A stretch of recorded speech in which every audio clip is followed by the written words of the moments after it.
मित्र नमस्कार। आज हमारे वार्ता का जो क्रम है, उसमें हम जिस विषय पर बात करने जा रहे हैं, वह हमारी भाषाएँ हैं। मतलब हमारी भाषीय अस्मिता और उससे जुड़ी पहचान की बात है। कैसे उसको लेकर राजनीति होती है और उत्तर-दक्षिण का जो बँटवारा करने की कोशिश होती है, उसमें भाषा को कैसे हथियार हमारे नेता बना लेते थे, उसको भी हम थोड़ा-सा देखना और समझना चाहेंगे। भारत, पूरब, पश्चिम, उत्तर, दक्षिण का जिसमें कोई भी विभाजन नहीं है, बँटवारा नहीं है और इस एकता का जो सूत्र है, वह सनातन धर्म है। इस बात में भी संदेह नहीं है। पूरब, पश्चिम, उत्तर, दक्षिण को आप गौर से देखिए, तो वह किस बात से और किस चीज़ से बंधा हुआ है, तो आप निश्चित रूप से उसे सनातन ही मानेंगे। कि कैसे केरल से आदि गुरु शंकराचार्य निकलते हैं और अखिल और अखंड भारत में कैसे एक सांस्कृतिक सूत्र का सृजन करते हैं। यह सृजन भी कोई नया नहीं था। वास्तव में उस सूत्र को देखने, समझने और समझाने की नई परंपरा थी क्या? नहीं, नहीं, पहले से ही था। बस समय-समय पर उसको पहचानना, देखना होता है और जो समकालीन शब्द होते हैं, भाषा होती है और जो माध्यम होते हैं, उनसे पहले से और बेहतर ढंग से कहने की कोशिश करते रहना चाहिए। और हमारे जो आज के प्रधानमंत्री हैं, वह यही तो कर रहे हैं। अब उत्तर प्रदेश के मुख्यमंत्री बाबा योगी आदित्यनाथ जी को आप क्या करते देखते हैं? वह इस चेतना को पकड़ के रखा है। मतलब उन्होंने समझ लिया है कि इस चेतना का इस्तेमाल कैसे करना है और वो बिल्कुल भी डिफेंसिव नहीं होते हैं। देखिए, हर समय आक्रामक रहते हैं। हिंदुत्व, सनातन, सभ्यता, संस्कृति, मंदिर, मान्यताओं को लेकर बिल्कुल कंप्रोमाइज नहीं करना है।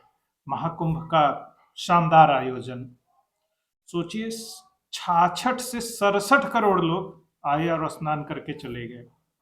मतलब हिंदू परिवार, सनातन परिवार के हर घर से कोई न कोई आके नहा गया। पूरब, पश्चिम, उत्तर, दक्षिण, मतलब देश के हर कोने से, हर गांव से लोग आए और गए। किस वजह से? किस भाव से? तो वह एकता का क्या भाव था? और जब लोग यहाँ स्नान कर रहे थे, तब उनमें क्या भाव था? मैं कौन हूँ? मेरी पहचान क्या है? मेरी भाषा कौन सी है? मैं किस पंथ से संबंध रखता हूँ? मेरी पूजा पद्धति क्या है? क्योंकि हमारे सनातन धर्म में ये ढेर सारी विविधता है। राम को मानने के ढेर सारे तरीके हैं। अपने आराध्य को बुलाने के ढेर सारे माध्यम हैं। कोई भक्ति मार्गी है, कोई योग मार्गी है और कोई ज्ञान मार्गी है। यहाँ तक कि जो नास्तिक थे वो भी नहा गए। क्या फर्क पड़ता है? एक दिन स्नान कर लिया, माँ गंगा से मिलाए, वह भी संगम स्नान हो गया, जहाँ माँ गंगा और यमुना मिलती हैं। और हमारे पूरे संगम क्षेत्र में, मतलब प्रयागराज में, जो साइन बोर्ड बने हुए थे, वहाँ तो 10-10 भाषाओं के बोर्ड लगे हुए थे।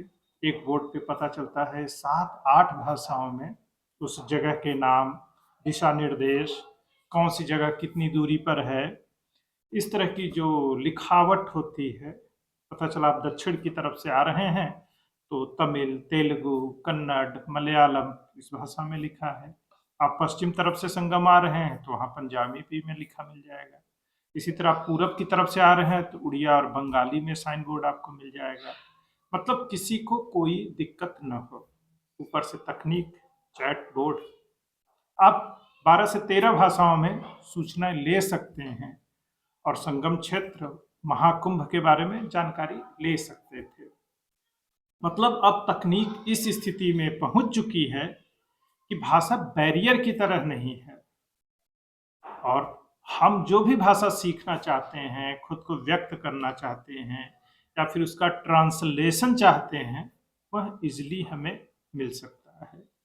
गूगल बाबा तो हैं ही, और फिर तकनीक में दूसरे तमाम सॉफ्टवेयर और प्रोग्राम हैं जो बहुत ईज़िली चीज़ों को हैंडल कर रहे हैं। देखा, हिंदी बोलते समय भी हम अंग्रेजी का कैसे इस्तेमाल कर लेते हैं। हमको कम ज़्यादा थोड़ा बहुत जो भी आता है, और सोचिए जो उत्तर भारत के लोग महाराष्ट्र, गुजरात, बंगाल, तमिलनाडु, केरल कहीं भी रह रहे हैं, कम ज़्यादा वो भाषाएं धीरे धीरे बोलने लग जाते हैं। अब क्योंकि उत्तर भारतीयों की जो आबादी है और जो बाजार है वो ज़्यादा बड़ा है, ऐसे में हिंदी को सीखने, जानने और उस बाजार का दोहन करने के लिए ज़्यादा से ज़्यादा लोग हिंदी सीखना चाहते हैं। अब सोचिए, जो हिंदी फिल्मों का बाजार है उसमें मराठी लोगों का क्या योगदान है, और सबसे ज़्यादा हिंदी फिल्में कहाँ बनती हैं? महाराष्ट्र में बनती हैं, मुंबई में बनती हैं। और सोचिए जो हमारे इस समय तेलुगु फिल्म स्टार हैं और तेलुगु सिनेमा है, वह किस तरह से हिंदी भाषा में फिल्मों का निर्माण कर रहे हैं और लगातार हिंदी बाजार में वह प्रभावशाली ढंग से खुद को प्रस्तुत कर रहे हैं। अब क्या तमिलनाडु के लोग या फिर केरल के लोग या कर्नाटक के लोग या अन्य दूसरे प्रांतों के लोग या फिर यूएस के लोग, हॉलीवुड की फिल्में भी तो हिंदी में डब होने लगी है ना? क्यों? क्योंकि उन्हें बाजार चाहिए, पैसा चाहिए, तो फिर उसकी ताकत मानी हुई बात है, उस ताकत का फायदा हिंदी को मिलता है, ये भी सच्चाई है।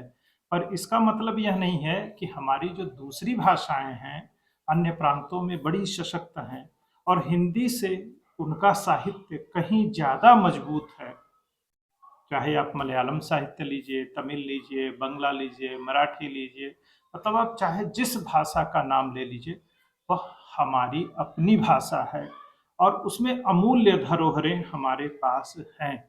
और हम सब भारतीयों का यह कर्तव्य है कि हम उनको उतना ही सम्मान दें, और हम देते हैं, इस बात में भी कोई संदेह नहीं है। इसके लिए किसी पार्टी का नेता या राजनीतिक दल अब क्या कहता है, इससे हमारी सेहत पे असर नहीं पड़ना चाहिए। अब सूचना प्रौद्योगिकी का ज़माना है, पूरब, पश्चिम, उत्तर, दक्षिण के लोग क्या बोल रहे हैं, क्या लिख रहे हैं, यह आसानी से ट्रांसलेट हो जाता है। ऐसे में आज से 25-30 साल पहले जिस तरह की राजनीति होती थी और जनता को आसानी से मूर्ख बना लिया जाता था, अब वह दिन तो लग चुके हैं। चाहे वह उत्तर के नेता हों या दक्षिण के नेता हों, मतलब चाहे उत्तर प्रदेश और बिहार के नेताजी हों या तमिलनाडु, केरल, कर्नाटक के नेताजी हों, अब उनकी दाल आसानी से नहीं गल सकती है। हालांकि हम लोग थोड़ा जात बिरादरी के आधार पर भावुक हो जाते हैं, यह बीमारी है हम में। उत्तर, दक्षिण, पूरब, पश्चिम सब जगह है। वोटिंग पैटर्न देखिए, अपनी जात के अपराधी के पक्ष में कैसे लोग खड़े हो जाते हैं। बीमारियां हैं, लेकिन काफ़ी हद तक हम अभिव्यक्ति को मान्यता तो देते ही हैं और धीरे धीरे बहुत सारी चीज़ों को हम सही कर रहे हैं। और हमारे जो नेता हैं उन्हें लगता है कि अब भी भारत वही 2 दशक पहले वाला भारत है, बहुत सारी चीज़ें हम पीछे छोड़ चुके हैं और हमें अब बेहतर तरह से चीज़ों का आकलन करना आने लगा है। तो इसका कारण भी क्या है? सूचना प्रौद्योगिकी। अब हमारे पास ढेर सारे माध्यम हैं और 1-2 लोगों के अतिरिक्त भी बहुत सारे ऐसे लोग हैं जो बातों को और बेहतर ढंग से बता समझा रहे हैं। तो अगर हम किसी तमिलनाडु के आदमी की बात सुन सकते हैं, उसका ट्रांसलेटेड वर्जन भी सुन सकते हैं, पढ़ सकते हैं, तो हमें आसानी से पता चल जाता है कि देश के दूसरे कोने में किस तरह से बातें कही जा रही हैं, बताई जा रही हैं, लोग किस तरीके से विरोध कर रहे हैं। तो इसका कारण क्या है? सोशल नेटवर्क, जहाँ पर आसानी से हर कोई अपनी बात कह रहा है और अब वह किसी नेता, दल या फिर संगठन का मोहताज नहीं है। अब देखिए नक्सलवादी मूवमेंट, भाषाई आंदोलन या फिर छुटपुट छुटभैये टाइप जो लोग आसानी से राज करने लग जाते थे, अब उनका सर्वाइवल आसान नहीं है, क्योंकि हम बेहतर जानकारी के साथ उनको काउंटर करते हैं। हम नहीं भी लड़ सकते हैं तो शांत रहकर उनके खिलाफ वोट कर रहे हैं और ऐसा ही करते रहेंगे। यही हमारी ताकत है। तो जो भाषाओं के विरोध है और समर्थन की राजनीति होती है, उनके दिन लग चुके हैं। और दक्षिण भारत में जो द्रविड़ियन पॉलिटिक्स है और कुछ पार्टियां जो ठेकेदार बनने लग गई थी, वो भी तो बताएं कि उन्होंने जिन भाषाओं का समर्थन किया उसके विकास के लिए वो क्या कर रहे हैं। भारतीय भाषाओं का ही विरोध आप करने लगेंगे तो कैसे काम चलेगा। फिर आप भाषा का विरोध तो कर नहीं रहे हैं, आप तो अपनी राजनीतिक सत्ता के लिए कुछ और कर रहे हैं। आपका हिंदी विरोध हिंदू विरोध में बदल जाता है और संस्कृत का विरोध पता नहीं किस में बदल जाता है, वो भी हिंदू विरोध ही है। और आपका चेहरा अब असली वाला जो है सामने आने लगा है। तो हमारा जो सोशल मीडिया है, इंफॉर्मेशन से जुड़े जो गेटवे हैं, उनकी वजह से बहुत सारे मुखौटे हट रहे हैं, उत्तर के नेताओं के भी, दक्षिण के नेताओं के भी। तो अब कितने दिन चलेगी आप किस तरह की रोजी रोटी। तो वास्तविक विमर्श सामने लाइए, वास्तविक बातों की राजनीति करिए। सच में हेल्थ एजुकेशन की बात करिए, इंफ्रास्ट्रक्चर की बात करिए, एम्प्लॉयमेंट की बात करिए। जनता आपको वोट देगी। और भाषाई और दूसरे पहचान को लेकर जो बकवास आप करते हैं, उसके दिन अब फिर चुके हैं। और अब आपका इस तरह का एजेंडा नहीं चलेगा, आप चाहे जिस प्रांत से संबंध रखते हो। अब जनता जनता के लेवल पर जो वार्ता है, पीपुल टू पीपुल जो वार्ता होती है, जो संबंध होता है, जो संपर्क होता है, पी टू पी, वह ज़्यादा प्रभावशाली हो गया है। उसमें भी निर्णायक भूमिका इसी सोशल नेटवर्क की है और नई सोशल बाइंडिंग हो रही है और हमारा समाज खुद को नए सिरे से परिभाषित कर रहा है। इस बात में भी संदेह नहीं है। जय हिंद, जय भारत, वंदे मातरम।